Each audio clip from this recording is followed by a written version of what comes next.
देवाय ॐ नमो भगवते वासुदेवाय ॐ नमो भगवते वासुदेवाय नारायणं नमस्कृत्य नरं चैव नरोत्तमं देवीं सरस्वतीं व्यासं ततो जयमुदीरये शृण्वतां स्वकथा कृष्ण पुण्यश्रवणकीर्तन हृदयन्तस्तो हि अभद्राणि विदुनोति सुश्रुतं नष्टप्रायेषु भद्रेषु नित्यं भागवतसेवया भगवति उत्तमश्लोके भक्तिर्भवति नैष्टिकी.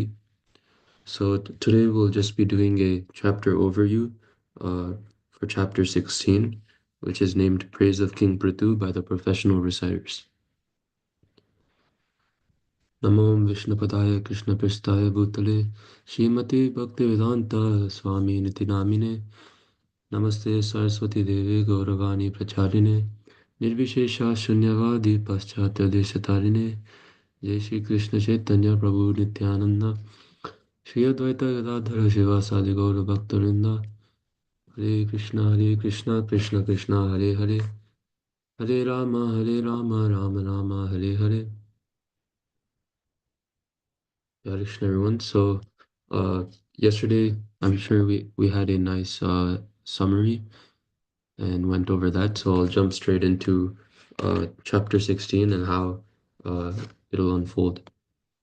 So in this chapter, which is narrated by Sage Maitreya, Uh, mainly, what we see is that the sages will be highlighting the exalted qualities, and they will be at the end. We'll see the predictions of the future activities of King Prithu, who, as we know, is the Shaktavesha Avatara of Lord Vishnu or Krishna, the Supreme Personality of Godhead.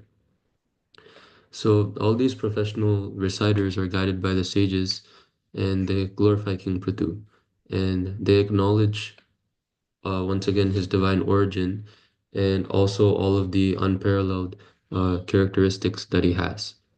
And they predict how he will establish this kingdom, which is completely based on dharma, and that ensures, most importantly, the spiritual welfare of all his citizens, and along with that, the material welfare as well.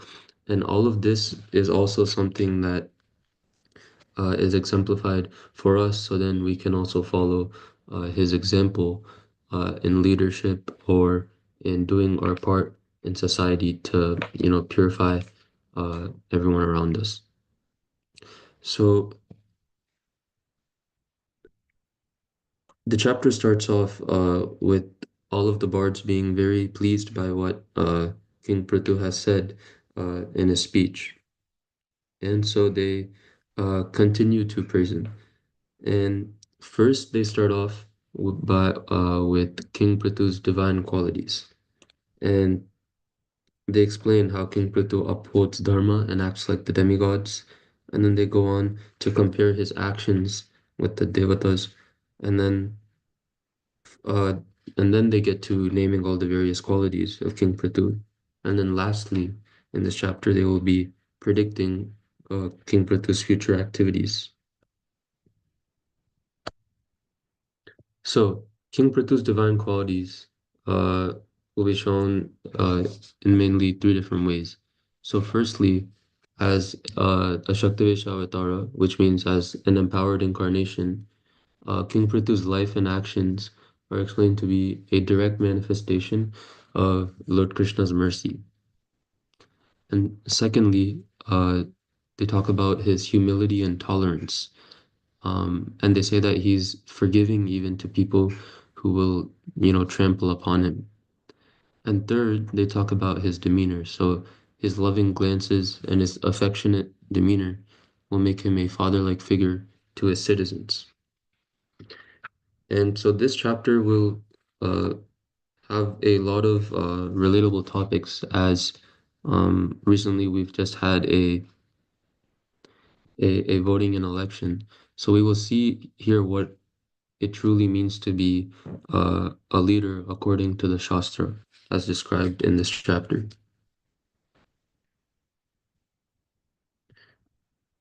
So, as far as King Prithu being an upholder of Dharma, we will see four main values given to him in this chapter. First is that he is the best among the followers of Dharma. Second is that he engages everyone in following Dharma. Third is that he gives all protection to Dharma. And fourth, he chastises anyone who opposes Dharma. So these are the four values given to King Prithu in terms of how he is upholding Dharma. And once they start narrating King Prithu's functioning as the various demigods, all of these are used as ways to symbolize his governance and how he will govern his kingdom. So uh, first he's compared to the demigod Suryadev, and it's explained how uh, when Surya evaporates water for 8 months and then releases water for 4 months in the monsoon, that's how King Pratu will collect taxes from the citizens and then release them in times of need. And second to Bhumi Devi, who is, the tolerant earth. So out of his causeless mercy, he will be forgiving even to people who who trample over his head. Then third, he's compared to Indradev. So Indradev supplies rain. So King Prithu will also supply rain when there is no rainfall and protect the citizens from drought. And like this, they go on through the various devatas such as Chandradev, Varuna, Vishnu, Agni, uh, Vayu, and Suryadev, and all these different qualities of devatas or divine qualities, and explain how their activities will be directly reflected within King Prithu's governance. And this also gives us an example of uh, how to be a good leader and how we should actually uh, carry out our actions as well.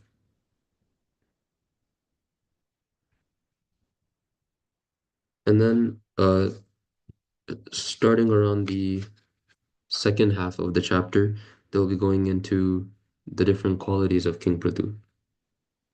So some examples of these qualities are that he'll be fixed in his vows, he'll be true to his promise, he'll be respectful to brahmanas, he'll be rendering service to the elders, he'll be the protector of all beings, he'll be respectful to everyone, he'll be kind to the suffering. So we can see how each of these are uh, seemingly, such simple qualities to have. But in fact, having all of these qualities together shows how King Prithu is actually a divine manifestation of Lord Krishna. And these are things that even though they're qualities of such, a big mighty king, they're actually qualities that when you break them down are things that we can simply follow ourselves in our own lives. So as we read this chapter, I think it's really important for us to not just see, King Prithu as, the all-revered Lord Krishna or the king, but also someone who we can learn from and uh, use as an example for us to try uh, to follow in our daily lives as well. So lastly, in this chapter, will be the bards who are glorifying Lord Prithu will be predicting his future activities. So, firstly, they will be predicting his travels.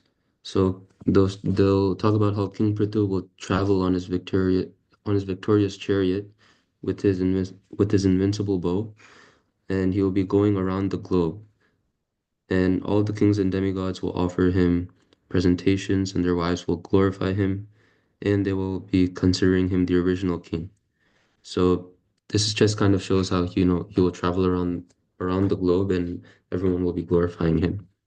And the second is a pastime that you all might have heard of how the king will be milking the earth. So he will milk the earth as a cow, and this is for the living facility of all the citizens. And he will level the surface of the earth with his bow, breaking the hills like Indra. And the third prediction is that he will be terrifying the thieves. So all of the demoniac rogues and thieves will hide themselves when the lion-like King Prithu travels all over the kingdom, vibrating the strings of his bow. And fourth is the prediction that he will perform 100 Ashwamedha sacrifices, and Indra will steal the sacrificial horse, the 100th sacrifice. And fifth is how he will be meeting the Kumaras. So he will meet Sanat Kumara and worship him with devotion and receive spotless knowledge by one by which one can enjoy transcendental bliss. And the last prediction is that he will have widespread fame and glorification by everyone. And so with these predictions, we can see how the Shastra is completely credible and is actually able to, tell us not only what has happened, but what will happen. So, and this is a and this ends off the chapter on a very exciting note by, setting up what will come in the next few chapters and all the activities of King Prithu. So, all in all, this chapter is, really presenting King Prithu as the embodiment of an ideal leader. And this is someone who is blending uh, all the divine qualities, including compassion and strength. So when we keep reading about his rule, uh, it'll serve as an example of, the pinnacle of righteous governance, where all of the citizens are not only flourishing materially, but also spiritually. And we'll see that his actions aren't just, pure or mundane administrative actions, but every single one of his actions it will be rooted in, uh, spiritually connecting with the Supreme Lord. So we'll see that, by performing sacrifices, protecting Dharma, treating everyone or all living beings equally, he will see how he really exemplifies the qualities of a king who doesn't just see himself as a king, but actually as a servant of the Lord and his people. So for us, most importantly, King Prithu's life will offer, uh, the lessons that we can take on leadership and service. So we'll see that true leadership is characterized by humility, impartiality, and a commitment, to the greater good, which is the spiritual well-being of everyone around us. And we'll also see how King Prithu's vision is showing us the importance of viewing all living beings with respect and love, and which transcends all these material designations that people might set around them. So this chapter will really encourage us to reflect on how spiritual empowerment and adhering to Dharma can transform society into a harmonious and prosperous place. So it's not just, one person's job to make this happen, but it's actually the role of every single citizen to make society a spiritual and harmonious place. So that's all I have as an overview of this chapter. I think most importantly, as we read, we just have to see how we can apply King Prithu's qualities in our own lives so that we can ensure the spiritual well-being of us and everyone around us. So Hare Krishna, I will conclude there. Thank you for giving me this opportunity, and please forgive me for any mistakes or offenses I may have made.